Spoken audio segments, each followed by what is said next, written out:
দোয়ায় আল্লাহর কাছে কি চাইবো, কোন জিনিস চাইলে সবচেয়ে দামি জিনিস চাওয়া হবে। আমরা যখন আল্লাহর কাছে হাত তুলি তখন অনেকে টাকা চাই, আল্লাহ আমার 1 কেজি স্বর্ণ দেন,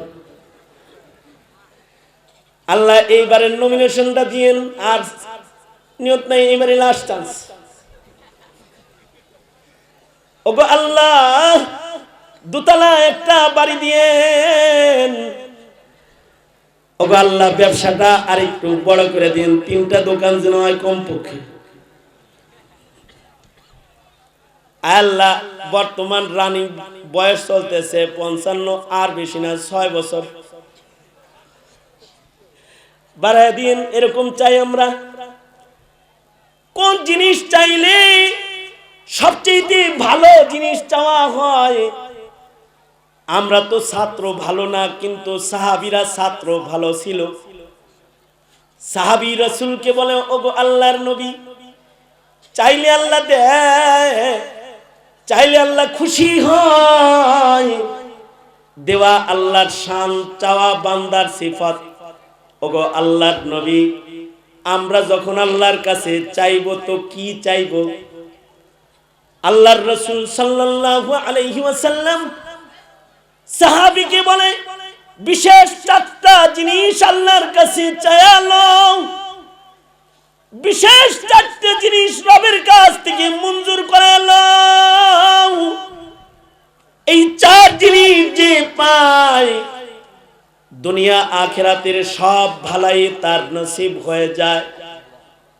আরবাউন মান উতিয়াহুন্না, আল্লাহর রাসূল বলেন, যাদেরকে আল্লাহ বিশেষ 4টা জিনিস দান করবে, সে যেন দুনিয়ার ও আখিরাতের সব ভালোর মালিক হয়ে গেল গা। সাহাবী বলে, ওগো সরকার, যে 4 জিনিস চাইলে পরে দুনিয়ার সব ভালো, আখিরাতের সব ভালো পাওয়া যায়, ওই 4টা জিনিস কি আমাকে শিখান, আমি চাইবো আল্লাহর কাছে। আল্লাহর রাসূল সাহাবীকে বলে, 4টা বিশেষ দান আছে আল্লাহ পাকের, ওইগুলো চাইলো। 1 নাম্বার, আল্লাহর কাছে কলবুন শাকির, শুকরগুজার অন্তর আল্লাহর কাছে চাও। যে অন্তরের ভেতরে রবের শুকরিয়া আছে, এমন একটা হৃদয় চাও। কারণ যার অন্তর শুকরগুজার, তার কোনো দুঃখ নাই। আর যার হৃদয়ে শুকরিয়া নাই, তার শান্তি নাই। সে এমপি হওয়ার পরেও শান্তি নাই, সে মন্ত্রী হওয়ার পরেও শান্তি নাই। সারা দুনিয়ার সবচেয়ে বড় ধনীর খাতায় তার নাম, সে সোনার চেয়ারে বসে, স্বর্ণের গাড়িতে চলে, কিন্তু যদি শুকরিয়া তার ভেতরে না হয়, তার শান্তি নাই। চিন্তা করবে, আর কিছু পাইলে ভালো হইতো। সে যদি সারা দুনিয়ার মোড়লক হয়ে যায়, তারপরেও বলবো আর কিছুদিন থাকতে পারলে ভালো হইতো।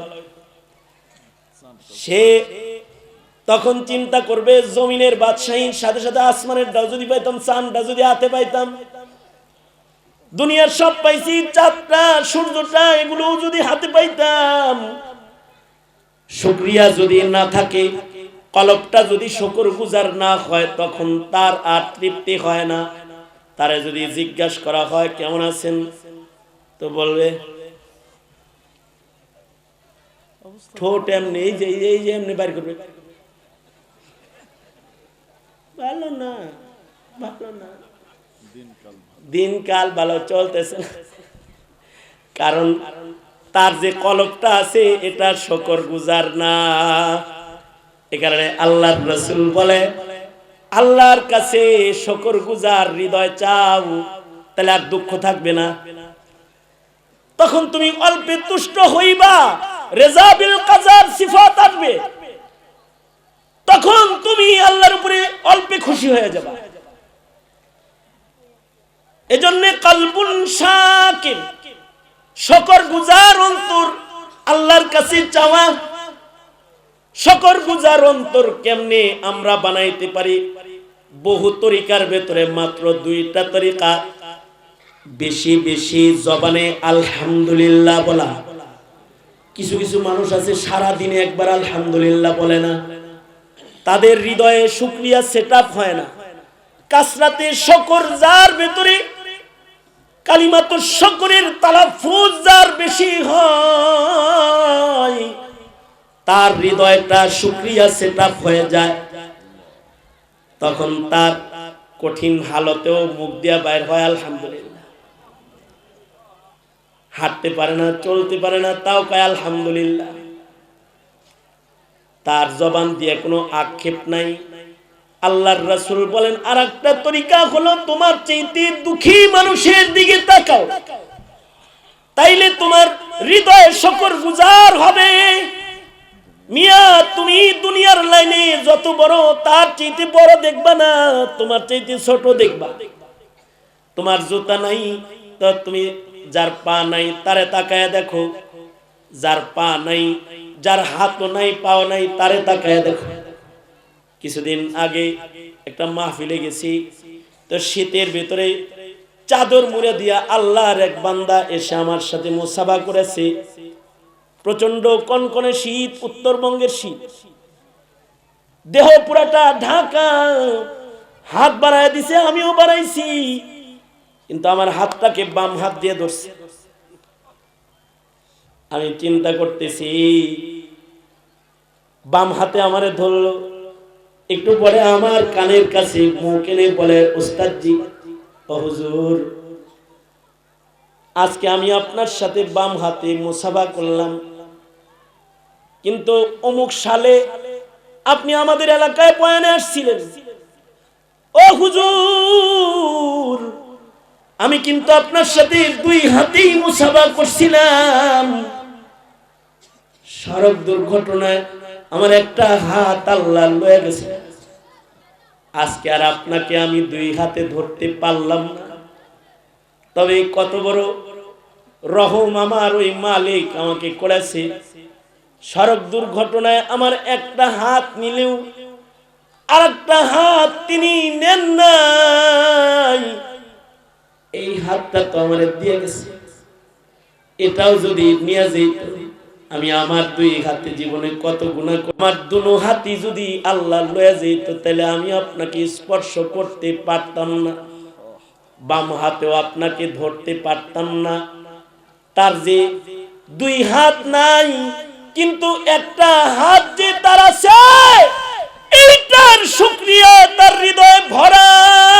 কলবুন শাকির, দুইটা হাত তার নাই, একটা তো আছে।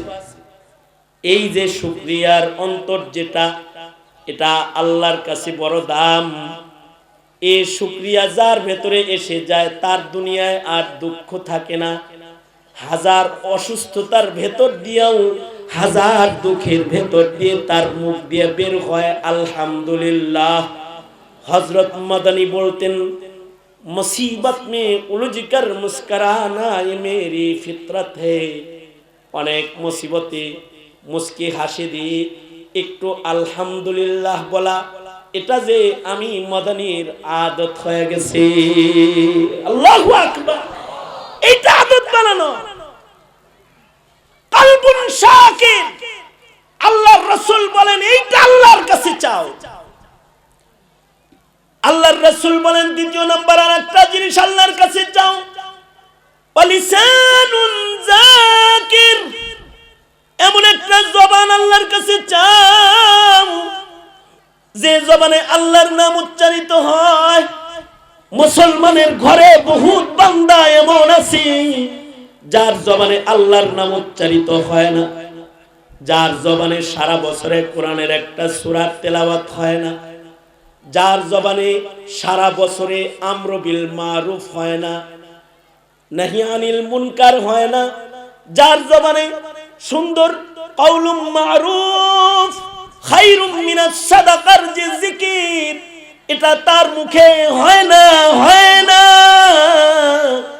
এটা আল্লাহর কাছ থেকে চায় নিতে হয়। আল্লাহর কাছে সব সময় দোয়া করবেন, আয় আল্লাহ, আপনি আমাকে আপনার জিকিরের একটা জিহ্বা দান করেন। যে জিহ্বার দ্বারায় আমি আপনার স্মরণ করতে পারি। মনে রাখবেন একটা কথা, যার মুখ ভালো তার বুক ভালো, যার মুখ খারাপ তার বুক খারাপ, যার মুখ পাক তার বুক পাক, যার মুখ না পাক তার বুক না পাক। এজন্যে আল্লাহর রাসূল বুক সাফ করার জন্য মুখে ভালো কথা উচ্চারণের অস্ত্র মুখে তুলে দিয়েছেন।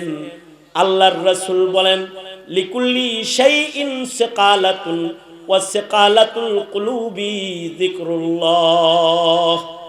তোমরা যারা যুব সমাজ আজকে এখানে এসেছো, প্রতিদিন যারা 2 ঘন্টা ফেসবুক চালাও, প্রতিদিন যারা 1 ঘন্টা টেলিভিশন দেখো, আমি শাইখুল ইসলাম আল্লামা আহমদ শফীর সন্তান হিসাবে তোমাদেরকে বলবো, দেখেছো আহমদ শফী শাইখুল ইসলাম জীবনের শেষ ভাগে যেখানে যাইতেন, যা বলতেন আল্লাহর বান্দা জিকির করো। কারণ যারা জিকির করে তারা ধনী হয়ে যায়, যারা জাকির হয়ে যায় তারা বাদশাহ হয়ে যায়, যারা জাকির হয়ে যায় তাদের সাথে আল্লাহর খাতির হয়ে যায়, যারা আল্লাহর ডাকা ডাকিতে আদি হয়ে যায় আল্লাহর সাথে তাদের প্রেমের সম্পর্ক জুড়া যায়। এই কারণে জিকির এটা কিন্তু বড় আহাম একটা নিয়ামত। এই নিয়ামতটাও আল্লাহর কাছে চায়া লওয়া। খোদার কসম, মদের নেশায় যারা পড়েছো, গাজার নেশায় যারা পড়েছো, মদ খাওয়া শুরু করলে এক সময় তাকওয়ার কারণে ছাইরা দেওয়া যায়। গাজা খাওয়া শুরু করলেও তাকওয়ার কারণে গাজা ছাইরা দেওয়া যায়। কিন্তু জিকরুল্লাহর শরাব যারা একবার পান করে, মৃত্যু ছাড়া তাদের ওই মজার নেশাটা আর যায় না। একবার যদি আল্লাহর জিকিরের নেশা কারোর ভেতরে ঢুইকা যায়, তখন সে জীবন দেয়, কিন্তু তার মুখ থেকে আল্লাহর নাম সরানো যায় না। এ কারণেই কিন্তু হযরত বেলালকে জিহ্বায় পেরাক ঢুকায়ও আল্লাহর নাম সরানো যায় নাই। হযরত বেলালকে উমাইয়া নির্যাতন করে করে বেলালের জিহ্বা থেকে আল্লাহর নাম সরাইতে চেয়েছে। তুমি মিয়া দল করো বিদায়, নারায়ে তাকবীর বলো না, দলের স্লোগান দাও, আল্লাহর নাম মুখে তুমি আনো না। কিন্তু বেলাল কেমন জানো, বেলালকে উত্তপ্ত বালির ভিতরে শোয়া রাখছে, যেন বেলাল আল্লাহ আল্লাহ না কয়, যেন বেলালের মুখে আহাদ শব্দ উচ্চারিত না হয়। শেষ বেলায় উমাইয়া বাচ্চাদের সাথে নিয়ে এসে হযরত বেলালের জিহ্বা টেনে বের করেছে। একটা পেরেক এনে হযরত বেলালের জিহ্বার মাঝখানে ঢুকায়া জিহ্বা আটকায়া দিছে, যেন বেলাল যেন পেরেকওয়ালা জিহ্বা যেন তার জিকির যেন বন্ধ হয়ে যায়। কিন্তু জিকরুল্লাহর স্বাদ এটা আলাদা স্বাদ, এটার নেশায় যে আবিদ পড়ে যায় তার সাথে তার রবের সাথে এমন পীড়িত জয়না যায় যে এটা পেরাক ঢুকায়া জিকির বন্ধ করা যায় না। হযরত বেলালের জিহ্বায় পেরেক দিছে, বেলাল জিহ্বায় পেরাক লইয়া আহাদ আহাদ নামের জিকির করতেছে। একদিক দিয়ে বেলালের জিহ্বার আগা দিয়া রক্ত পড়তেছে, আর একদিক দিয়া বেলালের চোখের কোণা দিয়া পানি গড়ায় গড়ায় পড়তেছে। বেলাল এর ভিতরে বলে আহাদ আহাদ আহাদ আহাদ, আল্লাহর নাম বেলাল জপতেছে। বেলালের মা বেলালের কাছে এসে বলে, বেলাল জিহ্বায় পেরাক দিছে, পেরেকওয়ালা জিহ্বায় আহাদ নাম বলা ছাড়িস না। বেলাল তখন বলে, মাগো জফাজু ইশকে মে होती है वो जफा ही नहीं, सितम ना हो तो मोहब्बत में कुछ मजा ही नहीं। মাগো জিহ্বায় রক্ত ঝরতেছে, চোখের পানি পড়তেছে, এর ভেতর দিয়া আহাদ নাম যখন জপেছি মা, তখনই বলতেছি রে মা, জিকিরের আসল মজা, আসল স্বাদটা আমি তখনই পেয়েছি যখন নির্যাতনের মুখে আল্লাহর নাম নিয়েছি।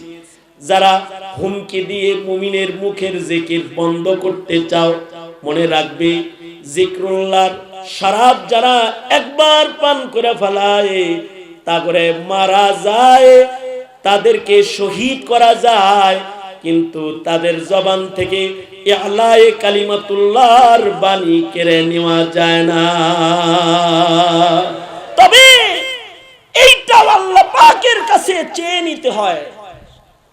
আল্লাহর রাসূল বলেন, সাহাবী আল্লাহর কাছে জিকিরওয়ালা জবান চাইবা। 3 নাম্বার আল্লাহর রাসূল বলেন, সাহাবী আল্লাহর কাছ থেকে ধৈর্যশীল দেহ চাইবা। অবাদানুন আলাল বালাই সাবির, এমন একটা দেহ আল্লাহর কাছে চাইবা যার ভিতরে ধৈর্য আছে। মিয়া তোমার তো ধৈর্য নাই, তোমার দিকে তাকাইলে তুমি চেতে যাও, তোমার দিকে কেউ তাকাইলে তুমি খেপে যাও, বলো আমার দিকে তাকাইলি কেন? তোমার দেহে ধৈর্য নাই। ধৈর্য যদি দেখতে হয় তাহলে আলেম ওলামারে দেখো, জুনায়েদ বাবুনগরীর যা দেখো, পাও দুইটার অবস্থা এমন যে আল্লামা জুনায়েদ বাবুনগরীকে যদি দাঁড় করায় ছাইরা দেয় তাহলে পড়ে যাবে। অসুস্থ একটা বদন, কিন্তু এই বদনে ধৈর্য অনেক বেশি। ধৈর্যের কারণে ইবাদতের মজা বেশি। সবর আলা তাআ, সবর আনিল মাসিয়া, সবর আলাল মাসিবা, as-sabru fil মাসিবা, এগুলো সব আছে। এই কারণে দেহ অসুস্থ কিন্তু হাদিসের মসনদে নিয়ে বসায় দিবা, 2 ঘন্টার ভেতরে তাকরীর বন্ধ হবে না। কালা কালা রাসূলুল্লাহ বলবে, আর ও দেহের ভেতরে ইবাদতের স্বাদ আসতে থাকবে। কারণ বদনটা সাবের বদন, ধৈর্যশীল বদন। আমরা যেন ধৈর্যশীল বদনের শিক্ষা নিতে পারি। এজন্যই আল্লাহ পয়গম্বর আইয়ুব আলাইহিস সালাতু ওয়াস সালামকে অসুস্থতা দিয়া আমরা কেমনি অসুস্থতায় ধৈর্য ধরব শিখাইছে। আমরা যেন নির্যাতনে সবর করতে পারি। আল্লাহর রাসূলকে তাইফের জমিনে মায়ের খাওয়ায়া রাসূলের ধৈর্য উম্মতের কাছে পেশ করে আমাদের ধৈর্যের তালিম আল্লাহ দিয়েছে। আমাদেরকে ধৈর্য শিখাইতে পয়গম্বর জাকারিয়াকে করাতে 2 টুকরা করেছে, এরপরেও ধৈর্য হারায় নাই। প্রতিটা মুমিনের হৃদয়ে, মুমিনের দেহের ভিতরে এই পরিমাণ ধৈর্য থাকবে যে ধৈর্যের কারণে কখনো সে হক থেকে এক চুল পিছপা হবে না, কখনো একটা গুনাহ সে করবে না, কখনো একটা ইবাদত সে ছাড়বে না, কখনো মুসিবতের চক্করে তার ঈমান সে নষ্ট করবে না, মুসিবতে পইরা বলবে না আল্লাহর চোখ নাই, আল্লাহ দেখে না, আল্লাহর ইনসাফ নাই, এগুলো বলবে না। মুসিবতে ধৈর্য ধরবে, হযরত আইয়ুবের মতো ধৈর্য ধরবে। নবীরা যেমন সাহাবের ওরকম ধৈর্য ধরবে। এরকম ধৈর্যশীল একটা বদন আল্লাহর কাছে রাসূল চাইতে বলেছেন। আর আল্লাহর কাছে আল্লাহর রাসূল নেক বিবি চাইতে বলেছেন, নেক সন্তান চাইতে বলেছেন। এমন একটা বিবি চাইতে বলছেন যে বিবি হয় নেককার। এই তুমি যদি মিয়া এমপি সাহেব হও, মন্ত্রী সাহেব হও, প্রেসিডেন্টও যদি হও, তোমার বউ যদি খারাপ হয়, তোমার চাইতে খারাপ লোক আর নাই, তোমার চাইতে দুঃখী আর কেউ নাই। সে হোয়াইট হাউসে বসবাস করে কিন্তু এর বউ আর এক জায়গায় যায় থাকে, অথবা তার বউ আমানতদার না, তাহলে তার চাইতে দুঃখী আর কেউ নাই। এ কারণে নেক বিবি চাওয়া আল্লাহর কাছে। যারা বিয়া করে নাই, দুয়ার আগে তোমার করে কালমা শিখাই দিছি মিয়া, ভালো বউ চাই লইস বেটা। রাগ হইছে? পিরিত করে বিয়া কইরো, টকটকা সুন্দর সাদা ধবধবা, আইয়া তোমারে আন্ডা মাছ খান্ডা খাওয়ান, একেবারে দিয়ে দিবি একেবারে।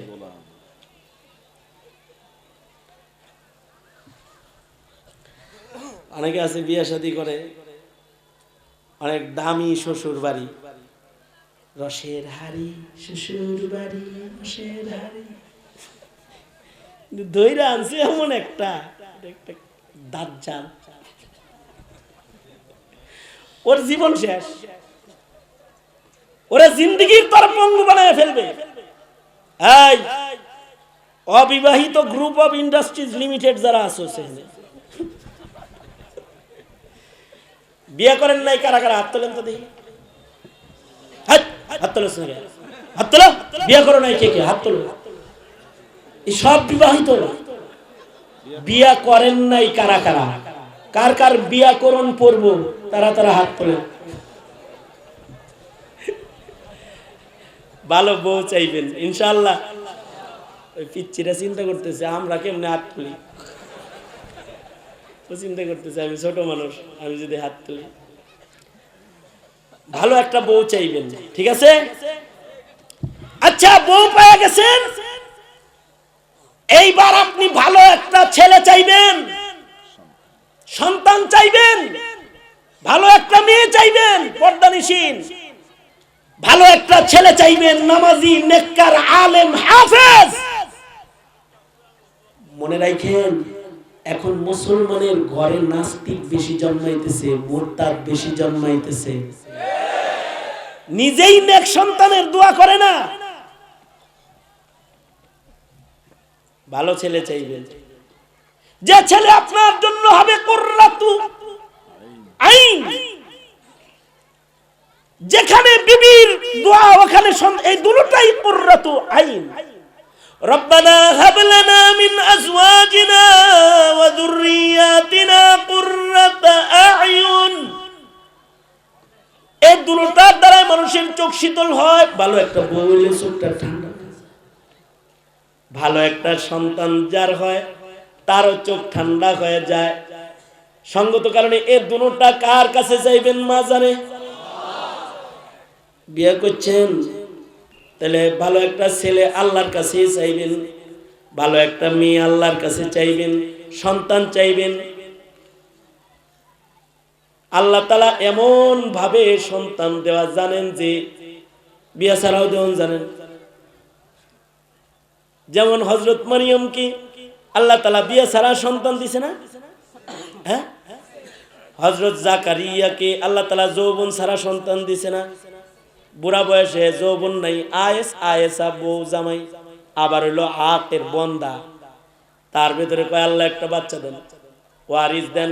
আল্লাহ কয় ছেলে দিলাম, নাম ও রেখে দিলাম, ইয়াহিয়া নাম রাখবা। নিজে ছায়া আবার কয় আল্লাহ কেমন হইব, আমি না বুড়া থুরথুরা, আমার বিবি বন্দা, এটার তো জিনিসই নাই যেটাই বাচ্চা দেবো, কেমনে হবে? আল্লাহ কয় আমি দিব তাই হবে, তোমার সমস্যাটা কি? তুমি চাইছো আমি দিলাম, পায়া যাইবা। রব্বি জাআললি আয়া, মানুষে যেন কয় কোনো একটা দিয়া পাইছি, একটা আয়াত দেন, একটা নিদর্শন দেন। কয় তাহলে 3 দিন কথা কইবা না। কয়দিন? 3 দিন কথা কইব না, আর ওদিক দিয়ে বাচ্চা হইব। দুনিয়াতে এমন কোন নিয়ম আছে যে বিয়া কইরা কথা কইব না আর বাচ্চা হইব? আল্লাহ তাআলা যদি কাউরে দেয় এইরকম দেওয়া দেয়। এ কারণে নেক সন্তান আল্লাহর কাছে চাইবেন। এই জমিনকে, স্বাধীন সার্বভৌম জমিনকে স্বাধীনভাবে ইমানের বসবাসের উপযুক্ত হিসাবে পাইতে, এটাকে গড়তে আল্লাহর কাছে চান। তাছাড়া কিন্তু কুফরি শক্তি এমন ভাবে আমাদের দিকে উৎপেতে আছে, এ জমিনের শৃঙ্খলা নষ্ট করার জন্য আল্লাহর কাছে চান, বেশি বেশি দোয়া করেন। এই যে দোয়াগুলো শিখাইলাম, এই দোয়াগুলো আজ থেকে বাড়াইবেন ইনশাআল্লাহ। প্রত্যেকদিন কমপক্ষে 10 মিনিট জিকির করবেন। কারা কারা হাত তোলেন? ইনশাআল্লাহ 5 ওয়াক্ত নামাজ পড়বেন। নামাজ না পড়ে লেফের নিচে জিকির করবেন। সোজা করেন, বলেন ইয়া আল্লাহ, ওয়াদা করিতেছি আর নামাজ কাজা করিব না। ওয়াদা করিতেছি কোরআন পড়া শিখিব, তাবলীগে সময় লাগাইব, উলামাদের সাথে চলিব। ইয়া আল্লাহ, ওয়াদা করছি দেওবন্দি উলামাদের সাথে থাকব, আহলুস সুন্নাতি ওয়াল জামাআর সাথে থাকব। জোরে কোন ইনশাআল্লাহ, আরো জোরে কোন ইনশাআল্লাহ, আরো জোরে বলেন ইনশাআল্লাহ। ওয়াদা করিতেছি প্রতিদিন কমপক্ষে 10 মিনিট জিকিরের সবক আদায় করিব ইনশাআল্লাহ। জোরে বলেন ইনশাআল্লাহ। আল্লাহ কবুল মঞ্জুর করেন। আজকের মাহফিলকে আল্লাহ তাআলা কবুল করেন, আমাদেরকে আল্লাহ তাআলা কবুল করেন।